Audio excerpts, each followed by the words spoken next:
வணக்கம் எல்லாருக்கும். உங்க மனசுல ஒரு சின்ன ஆர்வம் இருக்குன்னு வச்சுக்கலாம். அதை எப்படி நம்பகமான டேட்டாவா மாத்துறது?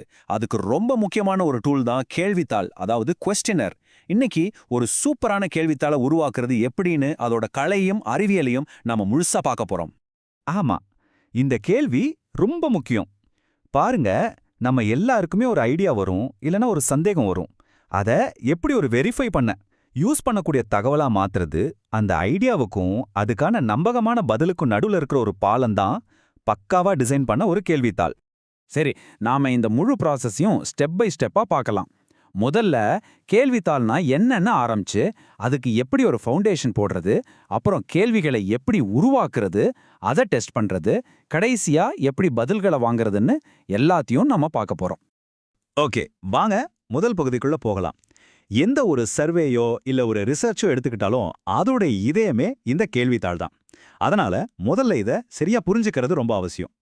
ரொம்ப சிம்பிளா சொல்லணும்னா, கேள்வித்தாளுங்கிறது ஒரு ஃபார்ம்.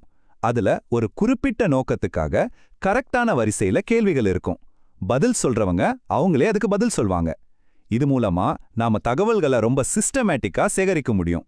ஒரு பில்டிங் கட்டுறதுக்கு முன்னாடி ப்ளூ பிரிண்ட் எவ்வளோ முக்கியமோ அதே மாதிரி தான் ஒரு கேள்வித்தாளை ரெடி பண்றதுக்கு முன்னாடி அதுக்கான அடித்தளத்தை சரியா போடுறது. இந்த பிளானிங் தான் உங்க ரிசர்ச்சோட வெற்றியை முடிவு பண்ணும். இந்த அடித்தளத்துல 3 முக்கியமான ஸ்டெப்ஸ் இருக்கு. முதல்ல உங்களுக்கு என்ன தகவல் தான் வேணும்னு ரொம்ப தெளிவா முடிவு பண்ணணும். அடுத்து யார்கிட்ட கேட்க போறீங்கன்னு புரிஞ்சுக்கணும். அவங்க வயசு, படிப்பு இதெல்லாம் மனசுல வச்சு கேள்விகள் சிம்பிளா இருக்கணும். கடைசியா அந்த கேள்வித்தாள அவங்கள்ட்ட எப்படி கொண்டு போய் சேர்க்க போறீங்க? தபாலலையா, ஆன்லைன்லயா, இல்ல நேர்லையான்னு முடிவு பண்ணும். அடித்தளம் போட்டாச்சு. அடுத்து என்ன? கேள்விகளை எழுதணும். இது சும்மா வார்த்தைகளை நிரப்புற வேலை இல்ல, இது ஒரு கலைங்க. நீங்க கரெக்டான கேள்வியை கேட்டாதான் உண்மையான யூஸ்ஃபுல்லான பதில்கள் கிடைக்கும். இதுல பாத்தீங்கன்னா 2 மெயின் டைப் ஆஃப் கேள்விகள் இருக்கு. ஒன்னு ஓபன் எண்டட். இது மக்கள் அவங்க கருத்துக்களை விரிவாக சொல்ல இடம் கொடுக்கும். உதாரணத்துக்கு, இந்த ப்ராஜெக்ட் பத்தி நீங்க என்ன நினைக்கிறீங்க அப்படின்னு கேக்குறது. இன்னொன்னு க்ளோஸ்ட் எண்டட். இது ஆம் இல்லை மாதிரி, இல்லனா 4 ஆப்ஷன்ல ஒன்ன செலக்ட் பண்ற மாதிரி இருக்கும். இது நேரடியான பதில்களை வாங்கவும் கம்பேர் பண்ணவும் ரொம்ப ஈஸி. இப்போ ஒரு சூப்பரான பகுதிக்கு வந்திருக்கோம். கேள்விகள் எப்படி இருக்கணும்? ரொம்ப சிம்பிளா எல்லாருக்கும் புரியுற மாதிரி இருக்கணும். டெக்னிக்கல் வார்த்தைகள் எல்லாம் வேணாம். ஒரு பக்கமா சாயாம நியூட்ரலா இருக்கணும். ரொம்ப முக்கியமா டபுள் பேரல் கேள்விகளை தவிர்த்திரணும். அப்படின்னா என்னன்னா, ஒரே கேள்வியில 2 விஷயத்த கேட்கறது. உதாரணத்துக்கு, சர்வீஸ் வேகமாகவும் நட்பாகவும் இருந்ததான்னு கேட்டா அவங்க இல்லைன்னு சொன்னா, வேகம் சரியில்லையா இல்ல நட்பு சரியில்லையா, நம்ம டேட்டாவே குழம்பி போயிடும் பாருங்க. கேள்விகளை வரிசைப்படுத்துறதுல ஒரு சைக்காலஜி இருக்கு. எடுத்த உடனே ரொம்ப கஷ்டமான இல்ல பர்சனலான கேள்வியை கேட்டா பதில் சொல்றவங்க பாதிலே நிறுத்திடலாம். அதுக்கு பதிலா ஈஸியான கேள்விகளோட ஆரம்பிச்சா அவங்களுக்கு ஒரு கான்ஃபிடன்ஸ் வரும், ஒரு ஃப்ளோ கிடைக்கும். அதுக்கப்புறம் கொஞ்சம் கஷ்டமான கேள்விகளை கேட்டா கூட அவங்க மனசளவுல தயாரா இருப்பாங்க. பாருங்க, இந்த மேற்கோள் எவ்வளவு அழகா சொல்லுது. ஒரு கேள்வித்தாள்ங்கிறது சும்மா கேள்விகளோட ஒரு லிஸ்ட் கிடையாது. அது உங்க முழு ரிசர்ச்சோட வெற்றி தோல்வியை தீர்மானிக்கக்கூடிய இதயம் மாதிரி. அதனால அதை உருவாக்குறப்ப ரொம்ப ரொம்ப கவனம் தேவை. சரி, நீங்க ஒரு சூப்பரான கேள்வித்தாளை உருவாக்கிட்டீங்கன்னு நினைக்கலாம்.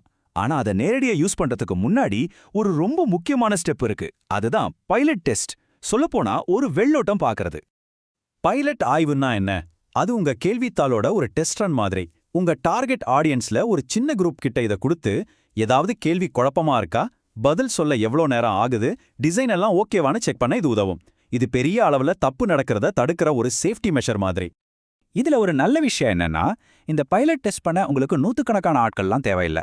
உங்க டார்கெட் மக்களை போலவே இருக்கிற ஒரு 5லேருந்து 10 பேர் இருந்தாலே போதும். இந்த சின்ன குரூப் சொல்ற ஃபீட்பேக் உங்க கேள்வித்தாள்ல இருக்கிற பெரிய தவறுகளை கூட கண்டுபிடிச்சி சரி பண்ண ரொம்ப ஹெல்ப்ஃபுல்லா இருக்கும். இந்த டெஸ்ட்டை 2 விதமா பண்ணலாம். ஒன்னு, வெளிப்படையான முன் சோதனை. இதுல இது ஒரு டெஸ்ட் தான் அவங்க கிட்ட முதல்லயே சொல்லிட்டு கேள்விகள் புரியுதா, கஷ்டமா இருக்கான்னு நேரடியா ஃபீட்பேக் கேட்கலாம். இன்னொன்னு, மறைமுகமான முன் சோதனை. இது நிஜமான சர்வே மாதிரி நடத்தப்படும். இது மூலமா பதில் சொல்றவங்க இயல்பா எப்படி பதில் சொல்றாங்க, டேட்டாவை அனலைஸ் பண்ணும்போது ஏதாவது சிக்கல் வருதான்னு நாம செக் பண்ணிக்கலாம். இப்போ உங்க கேள்வித்தாள் ரெடி, டெஸ்ட்டும் பண்ணியாச்சு. அடுத்த ஸ்டெப் என்ன? இதை உங்க டார்கெட் மக்கள் கிட்ட எப்படி கொண்டு போய் சேர்க்கறதுங்கிறத முடிவு பண்ணணும்.